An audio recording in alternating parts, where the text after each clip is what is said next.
Hello' and নমস্কাৰ সকলোলৈ welcome to our channel Educate আৰ্মিলৈ তোমালোকক সকলোলৈ স্বাগতম জনাইছোঁ। চ' আজি আমি পঢ়িম ক্লাছ টেনৰ যি আছামিছৰ চেপ্টাৰ 6 আছে সেইটো, আৰু এইটো পাৰ্ট 1 হ'ব কৈ আছে ভিডিঅ'টো। আৰু তোমালোকে যাতে ইউনিট টেষ্টত এটা ভাল মাৰ্কছ স্ক'ৰ কৰিব পাৰা, চ' সেইকাৰণে মই এই ভিডিঅ'খিনি আগত দিছোঁ, কাৰণ এইটো ইউনিট টেষ্টত তোমাৰ আহিবৰ পূৰা মানে চান্স থাকে। চ' মই এই ভিডিঅ'টো এক্সপ্লেনেশ্যনটো আগতীয়াকৈ দি দিছোঁ, আৰু কুৱেশ্যন আনচাৰটো দি দিম তোমালোকে যদি বিচৰা। আৰু তোমালোকে এটা কথা লক্ষ্য কৰিবা যে যি তোমালোকৰ আছামিছ আছে সেইটো তাত ইমান পেটাৰ্ণ চেঞ্জ হোৱা নাই। চ' গতিকে সেইটোৰ ইমান টেনশ্যন ল'ব দৰকাৰ নাই। যি ভাৱ বিষয়ত আছে কুৱেশ্যন আনচাৰ সেইখিনিয়ে আহি যাব, আৰু যি এটা দুটা শ্বৰ্ট কুৱেশ্যন আনচাৰ থাকে তোমালোকে মই যি পঢ়াই দিম এতিয়া তাৰ পৰাই আৰামছে কৰি ল'ব পাৰিবা। চ' ব'লা ভিডিঅ'টো ষ্টাৰ্ট কৰোঁ, শ্লাইডলৈ আগবাঢ়োঁ। চ' তোমালোকে ভিডিঅ'টো ষ্টাৰ্ট কৰাৰ আগতে এটা লাইক কৰি দিবা, আৰু চেনেলটোত নতুন হ'লে ছাবস্ক্ৰাইব কৰি দিবা, যাতে আমি অকণমান মানে সাহস পাওঁ আৰু মটিভেশ্যন টাইপ এটা আহে, ঠিক আছে, আৰু ভিডিঅ' বনাবলৈ। চ' এইটো উদ্যোগী হোৱা এইটো চেপ্টাৰটোৰ নাম, বাৰে বাৰে এইটো উঠি যায়, আৰু দেৱজিৎ ভূঞাই এইটো লিখিছিলে। এইটো ইম্পৰ্টেণ্ট হৈ পৰে তোমালোকৰ, দেৱজিৎ ভূঞা।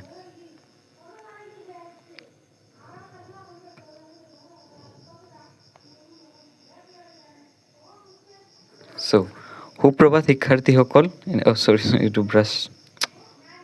সুপ্ৰভাত শিক্ষাৰ্থীসকল, সুপ্ৰভাত ছাৰ, যেনেকৈ আমি কওঁ।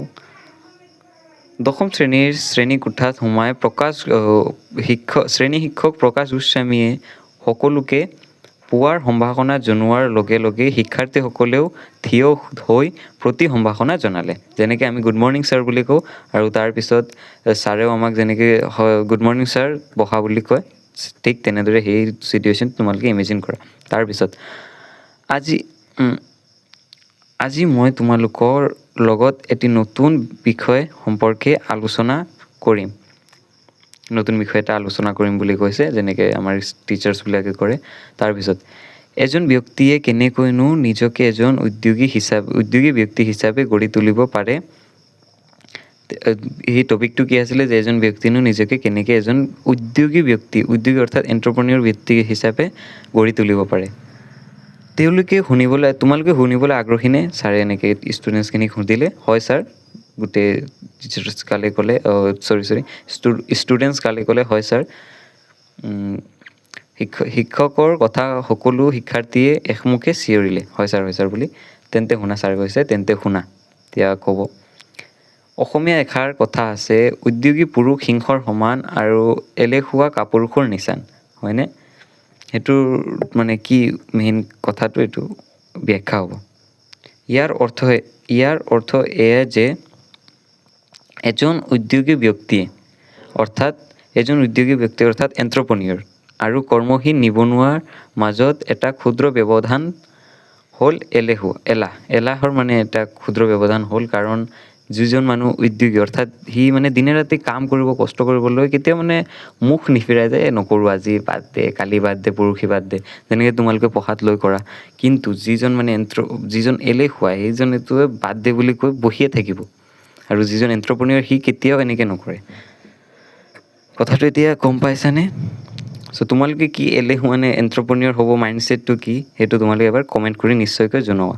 তাৰপিছত আচলতে সকলোতকৈ সহজ কাম হ'ল এজন উদ্যোগী বা এণ্টাৰপ্ৰেনিয়ৰ হোৱা। কিয় হোৱা এইটো এতিয়া ক'ব, ব্যাখ্যা কৰিব ছাৰে। কিয়নো ইয়াৰ বাবে কোনো বিশেষ বিদ্যালয়ৰ বা মহাবিদ্যালয়ৰ, বিশ্ববিদ্যালয়ৰ ডাঙৰ ডিগ্ৰী নালাগে। ইয়াৰ বিপৰীতে আটাইতকৈ কঠিন কাম হ'ল সফল উদ্যোগী হোৱা। মানে এণ্টাৰপ্ৰেনিয়ৰ চব হ'ব পাৰে, যাৰ মানে অকণমান এণ্টাৰপ্ৰেনিয়ৰ হ'ম বুলি কয় হ'ব পাৰে, কিন্তু আটাইতকৈ ডাঙৰ কাম কোনটো, যে এজন সফল উদ্যোগী বা সফল এণ্টাৰপ্ৰেনিয়ৰ হৈ উঠা, সেইটোৱে বহুত ডাঙৰ মানে কঠিন কাম। বহুত ডাঙৰ নহয়, সকলোৱে হ'ব পাৰে, কিন্তু কঠিন হয়, ঠিক আছে। তাৰপিছত ছাৰ, সফল উদ্যোগী হ'বলৈনো কিয় কঠিন বুলি কোনোবা বিদিশা নামৰ ছাত্ৰখিনিৰ শুনি বিদিশা নামৰ ছোৱালীজনীয়ে প্ৰশ্ন কৰিলে। বিদিশা নামৰ ছাৰৰ এই কথাটো শুনি বিদিশা নামৰ ছোৱালীজনীয়ে প্ৰশ্ন কৰিছিলে বুলি, কেলে মানে কঠিন হয় সফল উদ্যোগী হোৱাটো। তাৰপিছত এতিয়া ছাৰে ক'ব। কাৰণ এজন সফল উদ্যোগী হ'বৰ বাবে লাগিব ধৈৰ্য, একাগ্ৰতা, নিয়মানুৱৰ্তিতা, সময়ানুৱৰ্তিতা, তাৰপিছত অকণমান মোবাইলৰ স্ক্ৰীণততো তোমালোকে অকণমান এডজাষ্ট কৰি ল'বা দেই, বেয়া নাপাবা। আত্মবিশ্বাস আৰু হাৰ নমনাৰ মনোবৃত্ত, ধৈৰ্য লাগিব। আমি মানে কোনো এটা কাম কৰিব হ'লে একদম কনচিষ্টেঞ্চি আমাৰ মেইনটেইন কৰিব লাগিব আৰু ধৈৰ্যৰে আমি থিয় হৈ থাকিব লাগে। একাগ্ৰতা, সদায় একাগ্ৰতাৰে কাম কৰিব লাগে। তাৰপিছত সময়ানুৱৰ্তিতা, নিয়মানুৱৰ্তিতাটো লাগিব আৰু আত্মবিশ্বাস যিটো আমাৰ নিজৰ চেল্ফ কনফিডেঞ্চ থাকে সেইটোৱে লাগিব। তাৰপিছত হাৰ নমনাৰ মনোবৃত্ত যিটো থাকে আমাৰ, যে আমি কোনো এটা কাম কৰি ফেইলিয়াৰ হৈ গৈ থাকিম কিন্তু আমি তেতিয়াও সেই কামটো কেতিয়াও নেৰোঁ, সেইটো লাগিব। তাৰপিছত সকলোৰে এই গুণবোৰ নাথাকে, সকলোৰে কিন্তু এই গুণবোৰ নাথাকে দেই। কিন্তু তোমালোকে নাথাকে বুলি বহি নাথাকিবা, তোমালোকৰো নাই চাগে, কিন্তু সেই গুণবোৰ আমি নিজৰ ভিতৰত নিজে আনিব পাৰোঁ, ঠিক আছে। কঠোৰ পৰিশ্ৰম লাগিব সেইখিনি। তাৰপিছত সেইবাবে সফল উদ্যোগী হোৱাটো টান বুলি কৈছোঁ। তাৰপিছত বিদিশাৰ প্ৰশ্নৰ উত্তৰত প্ৰকাশ ছাৰে ক'লে। তাৰপিছত বাৰু তোমালোকৰ ভিতৰত কিমানে চাইকেল চলাব জানা, হাত দাঙাচোন বুলি ছাৰে প্ৰশ্ন এটা কৰিলে। তাৰপিছত ছাৰৰ কথা শুনি চাৰিটামান ল'ৰা ছোৱালীক বাদ দি বেছিভাগে মানে 4জন ল'ৰা ছোৱালীক বাদ দি আৰু বেছিভাগে হাত দাঙিলে। চবেই পাৰে চাইকেল চলাব। তাৰপিছত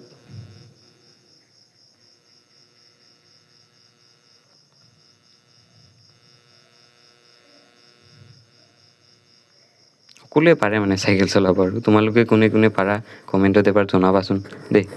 তাৰপিছত তোমালোকে একেদিনাই ভালদৰে চাইকেল চলাব পাৰিছিলানে, ছাৰে এনেকুৱাকৈ প্ৰশ্ন কৰিলে।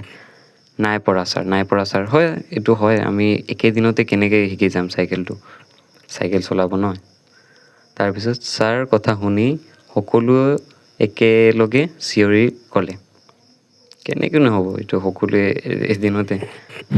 তাৰপিছত চিঞৰি ক'লে সকলোৱে, হয় ছাৰ, নহয় ছাৰ আমিতো নাই পৰা। তাৰপিছত সকলোৱে প্ৰথম তলত ওলমি চাইকেল শিকে আৰম্ভ কৰে, হয়নে? সকলোৱে প্ৰথমতে তলত ওলমি চাইকেল শিকা আৰম্ভ কৰে। বহুতৰে চাইকেলৰ পৰা পৰি হাত ভৰি ছাল বাকলি যায়, কিন্তু কাৰোবাৰ পৰি হাত ভৰি ভাঙিও যায়। তোমালোকৰতো ভঙা নাই চাগে, এইটো ভগৱানে কৰক নাভাঙে।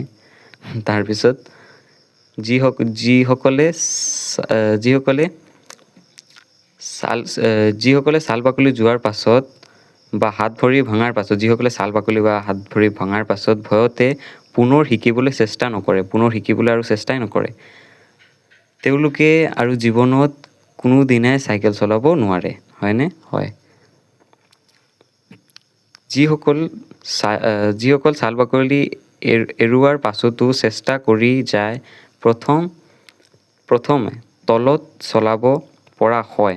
তাৰ পাছত লাহে লাহে ঝাপ মাৰি ওপৰত উঠি হাফ পেডেল মাৰি চলাব পৰা হয়, আৰু এদিন ফুল পেডেল মাৰি চলাব পৰা হয়।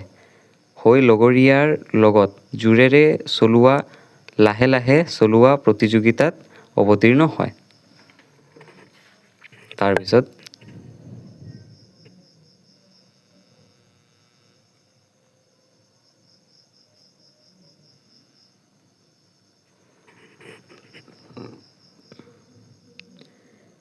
এজন উদ্যোগী হ'বলৈ যোৱাটো চাইকেল চলাব শিকাৰ দৰে একে প্ৰচেষ্টাৰ কাম। কেনেকৈ, সেইটো এতিয়া বুজাই ক'ব। বহুতে প্ৰথম বিফলতাত মানে ফেইলিয়াৰ, যিটো আমি এণ্টাৰপ্ৰেনিউৰ এতিয়া কিবা এটা বিজনেছ ষ্টাৰ্ট কৰিলোঁ, প্ৰথম ফেইলিয়াৰ যিটো আহিলে এৰি দিয়ে। তাৰপিছত কোনোবাই দ্বিতীয়বাৰ 2বাৰত এৰি দিয়ে, কোনোবাই 3বাৰ বিফল হৈ এৰি দিয়ে। কিন্তু যিয়ে এৰি নিদি লাগি থাকে, তেওঁৱে এদিন এজন সফল উদ্যোগী হৈ গৈ। এতিয়া বুজিব পাৰিলানে এজন সফল উদ্যোগী হ'বলৈ কিহৰ প্ৰয়োজন? মানে কি, তোমালোকে এই মেথছৰ বা অসমীয়াৰ কোনো এটা চেপ্টাৰ বুজি পোৱা নাই, তোমালোকে যদি এৰি দিয়াত কেতিয়াও নোৱাৰিবা। কিন্তু যদি লাগি থাকা তেতিয়াহ'লেতো মানে এইটো কথা নেকি, তোমালোকে লাগি থাকিলেতো পাৰিবা। হয়নে? অকণমান টাইম লাগিব কিন্তু পাৰিবা। তাৰপিছত হয় ছাৰ, ভালদৰে বুজি পালোঁ। ষ্টুডেণ্টছখিনিয়ে ক'লে হয় ছাৰ, ভালদৰে বুজি পালোঁ মানে। সকলোৱে একেমুখে চিঞৰি উত্তৰ দিলে। ঠিক আছে, তোমালোকে টিভি চোৱানে? ছাৰে সুধিলে তোমালোকে টিভি চোৱানে? শিক্ষকে পুনৰ সুধিলে, চাওঁ ছাৰ, সকলোৱে চিঞৰি উত্তৰ দিলে। কোকা কোলা কোম্পানীৰ এটা বিজ্ঞাপন তোমালোকে নিশ্চয় দেখিছা, য'ত কোকা কোলা কোম্পানীৰ আহি গ'ল দেই ইয়াত, য'ত eat cricket, slip cricket, dream cricket, drink cricket বুলি লিখা আছে, বুলি কয় মানে বিজ্ঞাপন, মানে এড যি চলে। তাৰপিছত উদ্যোগী হ'ব বিচৰা এজন ছাত্ৰ বা ব্যক্তিৰ বাবে এই বিজ্ঞাপনটো অতি গুৰুত্বপূৰ্ণ। অতি গুৰুত্বপূৰ্ণ। খাওঁতেও, শুওঁতেও, উঠোঁতেও, বহুতেও অনবৰতে উদ্যোগী ব্যক্তি এগৰাকীয়ে নিজৰ লক্ষ্য বা সপোন সাৰ্থক কৰিবৰ বাবে নিৰবিচ্ছিন্নভাৱে কাম কৰি যাব লাগিব। লগতে তেওঁৰ লাগিব এক সৃজনশীল মন। অৰ্থাৎ আমি শুওঁতেও, খাওঁতেও, বহুতেও মানে অনবৰতে আৰু আমাৰ উদ্যোগী কেনেকৈ আমাৰ বিজনেছটো গ্ৰ' কৰিম, কেনেকৈ কি কাম মানে ষ্ট্ৰেটেজিখিনি বনাই থাকিব লাগিব। যেনে তোমালোকে এতিয়া পঢ়া শুনাত কেনেকৈ ভালকৈ পঢ়িলে কেনেকৈ এটা ভাল ৰিজাল্ট কৰিব লাগে, সেইটো তোমালোকে ভাবিব লাগে সদায়। ঠিক আছে, খেলা ধূলা কৰিব লাগে, ইনজয় কৰিব লাগে। মানৱ জীৱন আমি ইনজয় নকৰিলে নহ'ব, কিন্তু আমি সেইটোও ভাবিব লাগে যে আমি কেনেকৈ কি কৰিলে আমাৰ মানে জীৱনটো আৰু লাইফষ্টাইল আমাৰ লেভেল আপ হ'ব, মানে ভাল হ'ব। ঠিক আছে। চ' তাৰপিছত এজন উদ্যোগীয়ে প্ৰতিটো খোজতে পৰিৱেশৰ আৰু পৰিস্থিতিৰ লগত খাপ খুৱাই নিজৰ খোজ আগবঢ়াব লাগিব। মানে আমাৰ যি মানে পৰিৱেশ আছে বা যি চিটুৱেশ্যন, তাতে আমি কৰিবই লাগিব, সেনেকুৱা এটা মাইণ্ডছেট লাগিব। তাৰপিছত ক্ৰিকেট খেলত কোনোবা অভাৰত, সেইটো তোমালোকে ভালকৈ জানিবা ক্ৰিকেটৰ বিষয়ে, ইয়াৰ পৰা যি আছে তোমালোকে এইটো ভালদৰে বুজি পাবা মানে। তোমালোকে এইটো কমেণ্টত জনোৱাচোন কি বুজি পালা।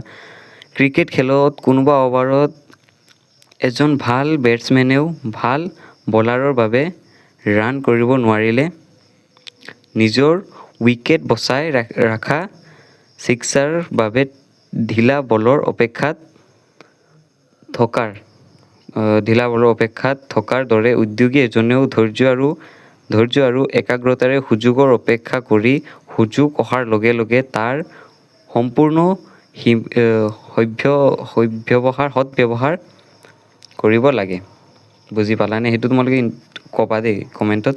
মানে মই কৈ দিছোঁ, কিন্তু তোমালোকেও ক'ব লাগিব কি বুজি পালা। এইটো ক্ৰিকেটৰ কথা আহিছে যিহেতু।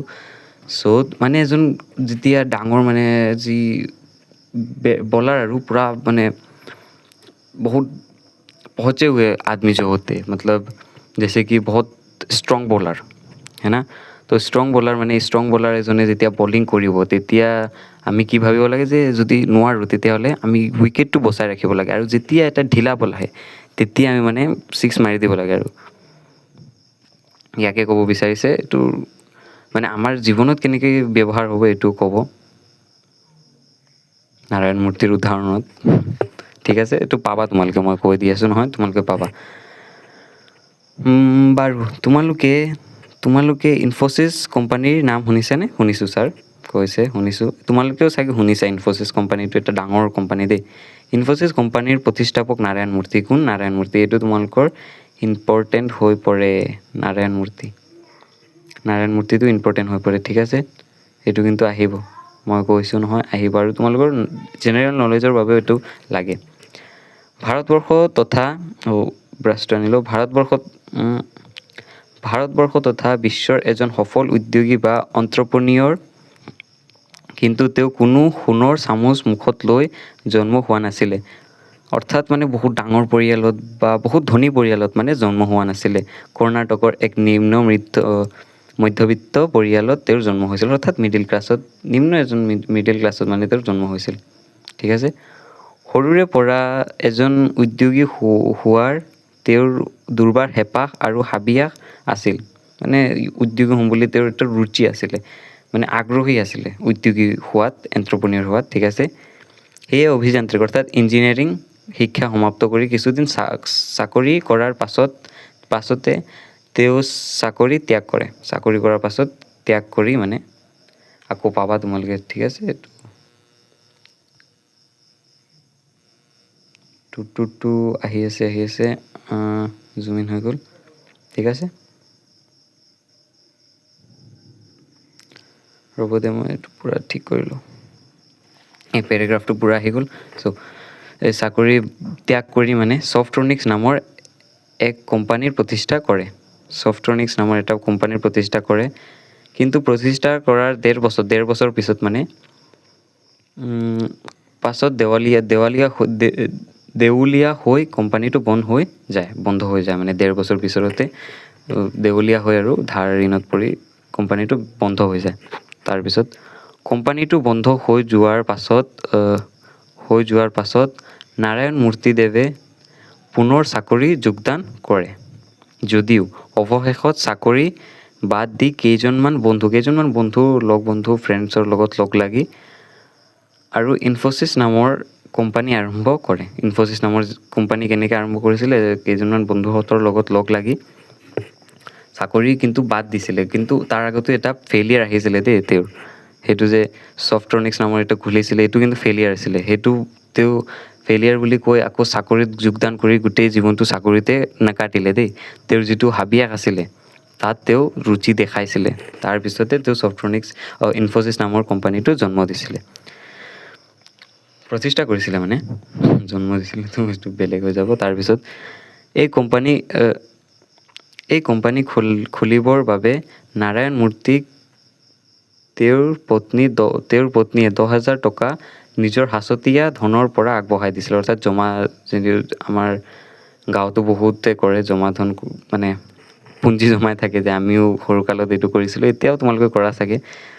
চ' সেইটো সাঁচতীয়া ধনৰ পৰা 10,000 টকা দিছিলে। নিজৰ ঘৰৰ পৰা 10,000 টকা মূলধনেৰে আৰম্ভ কৰা ইনফ'চিছ প্ৰথম অৱস্থাত বহুতো বাধা প্ৰতিঘাত সন্মুখীন হ'ব লগা হৈছিল।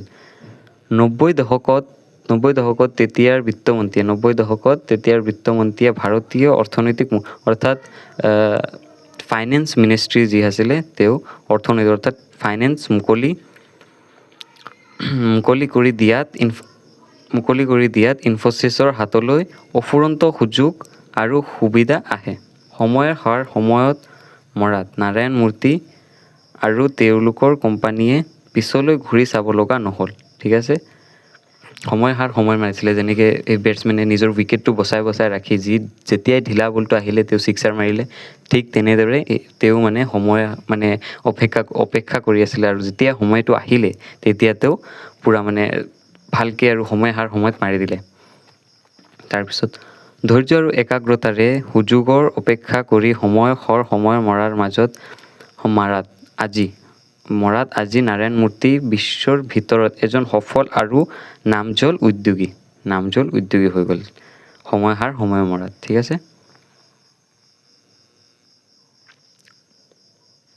তাৰপিছত শিক্ষাৰ্থীসকল, তোমালোকে নিশ্চয় এতিয়া উদ্যোগী কোনসকল ব্যক্তি কোৱা হয় বুজিব পাৰিছা? হয় ছাৰ, বুজিব পাৰিছে সকলোৱে। উদ্যোগীসকল হ'ল এনে ব্যক্তি যিয়ে নিজৰ ব্যৱসায় বা উদ্যোগ আৰম্ভ কৰি কোনো বস্তু বা সেৱা বিক্ৰী কৰি উদ্যোগী হ'ল এনে এজন ব্যক্তি মানে যি মানে নিজৰ কৰ্মসংস্থা, নিজৰ জীৱিকা উলিওৱাৰ লগতে নিজৰ মানে যি পৰিয়ালটো চলিবৰ বাবে এটা উপাৰ্জন কৰে, সেইটো ইনকামটো লগতে আনকো কৰ্মসংস্থা দিবলৈ সক্ষম, আন যি মানুহকো মানে কৰ্মসংস্থা দিবলৈ সক্ষম হয়। আৰু ছাৰৰ প্ৰশ্নৰ উত্তৰ দি বিজিতে এইটো সুধিছিলে, এইটো তোমালোকৰ আহি যায় দে কেতিয়াবা কোনে কি সুধিছিলে, সেইটো তোমালোকে ইম্পৰ্টেণ্ট হয়, তোমালোকে মানে নোট কৰি ল'বা বিজিতে বুলি ক'লে। তাৰপিছত বিজিতৰ উত্তৰ শুনি ছাৰে হাঁহি মাৰি ক'লে, তুমি ঠিকেই কৈছা বিজিত, নিজৰ ইচ্ছামতে নিজৰ সময়সূচী ঠিক কৰি নিজৰ মতে মানে এজন এণ্টাৰপ্ৰেনিউৰে নিজৰ মতে চলে আৰু নিজৰ উত্থান আৰু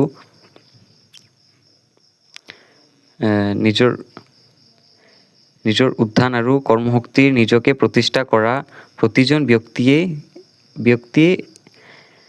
একোজন উদ্যোগী বা এণ্টাৰপ্ৰেনিয়ৰ। চ' তোমালোকে এইটো কুৱেশ্যন এটা হ'ব পাৰে যে বিজিতৰ মতে কি আৰু শিক্ষকজনৰ মতে কি বা প্ৰকাশ গোস্বামী শিক্ষকজনৰ মতে কি, সেইটো তোমালোকৰ কুৱেশ্যন আহিব পাৰে। চ' তোমালোকে এইটো লিখিব লাগিব। তাৰপিছত সেই হিচাপে জুবিন পাপনৰ দৰে এজন শিল্পী, এখন ৰেষ্টুৰাঁৰ মালিক, ধাবাৰ মালিক, এখন গেলামাল দোকানৰ মালিক, নতুবা এখন বিউটি পাৰ্লাৰ চলোৱা ব্যক্তি সকলোৱে একো গৰাকী উদ্যোগী। ঠিক আছে, ছাৰৰ মতে। কাৰণ তেওঁলোকে নিজৰ মতে চলে ন, নিজৰ কৰ্মসংস্থান নিজে হেৰি কৰে। তাৰপিছত ছাৰ উদ্যোগী হ'বৰ বাবে শিক্ষাগত অৰ্হতা কেনেধৰণৰ হ'ব লাগিব? ছাৰ এজন উদ্যোগী হ'বৰ বাবে শিক্ষাগত অৰ্হতা কেনেধৰণৰ হ'ব লাগিব বুলি কুৱেশ্যন কৰিলে প্ৰীতমে কুৱেশ্যন কৰিলে এইটো।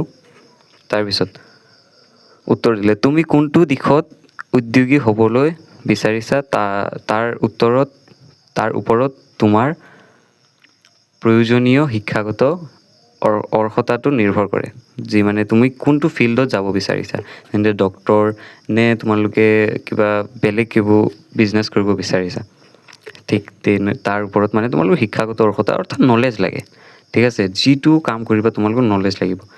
এখন ধাবা খোলাৰ বাবে বা এখন গেলামাল দোকান খোলাৰ বাবে অথবা এখন শাক পাচলিৰ দোকান খুলি স্বাৱলম্বী হ'বৰ বাবে বিশেষ কোনো শিক্ষাগত অৰ্হতা প্ৰয়োজন নাই। ঠিক আছে, বিশেষ মানে এইবিলাক কাম কৰিব বিশেষ শিক্ষা নালাগে।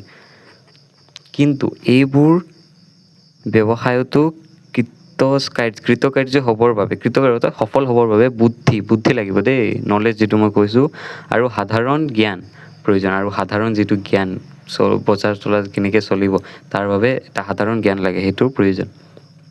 তাৰপিছত আনহাতে এখন বিউটি পাৰ্লাৰ বা মটৰ গাড়ী ভাল কৰাৰ গেৰেজ বা মোবাইল ফোন টিভি ভাল কৰাৰ দোকান খুলিবৰ বাবে কোনো সেই কামৰ কৌশল সেই কাম যিটো বিউটি পাৰ্লাৰ বা তোমালোকে মটৰ গাড়ী ঠিক কৰাৰ মানুহজনৰ স্কিলটো যিটো কয় কৌশল থকাটো প্ৰয়োজন। কেৱল আনৰ ওপৰত নিৰ্ভৰ কৰি এনেবোৰ ব্যৱসায়ত কৃতকাৰ্যতা লাভ কৰিব নোৱাৰি। মানুহৰ ওপৰত মানে বেলেগৰ ওপৰত যি আমি নিৰ্ভৰ হৈ যে সি কৰি দিব তাৰপিছত আমাৰ দোকানটো চলি যাব, সেনেকুৱা কৰি আমি কৃতকাৰ্য কেতিয়াও লাভ কৰিব নোৱাৰোঁ। আমি নিজেও জানিব লাগিব।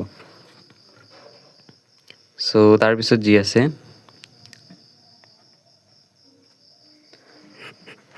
আকৌ বৰ্তমান সময়ত টেকন'লজি অৰ্থাৎ তথ্য প্ৰযুক্তি, ইনফৰমেশ্যন টেকন'লজি আৰু জ্ঞান নলেজৰ ওপৰত ভিত্তি কৰি গঢ়ি লোৱা অৰ্থনৈতিক অৰ্থাৎ ফাইনেন্সিয়েল আৰু সামাজিক ছ'চিয়েল ব্যৱস্থাৰ সময়। ঠিক আছে,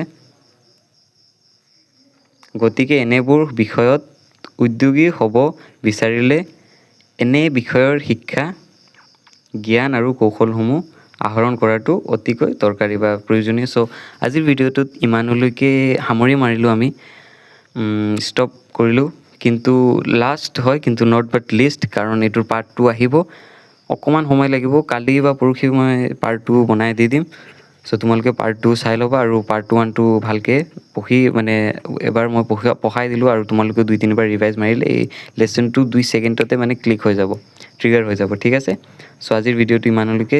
বাই টেক কেয়াৰ। আৰু তোমালোকে যদি ভিডিঅ'টোত এটা লাইক কৰা নাই, বহুত মেহনত লাগে, চ' ভিডিঅ'টো প্লিজ এটা লাইক কৰি দিবা। তাৰপিছত চেনেলটোত নতুন হ'লে মানে ছাবস্ক্ৰাইব কৰি দিবা, কাৰণ এতিয়া তোমালোকৰ ছাপৰ্টৰ বহুত প্ৰয়োজন হয় মোৰ। চ' বাই।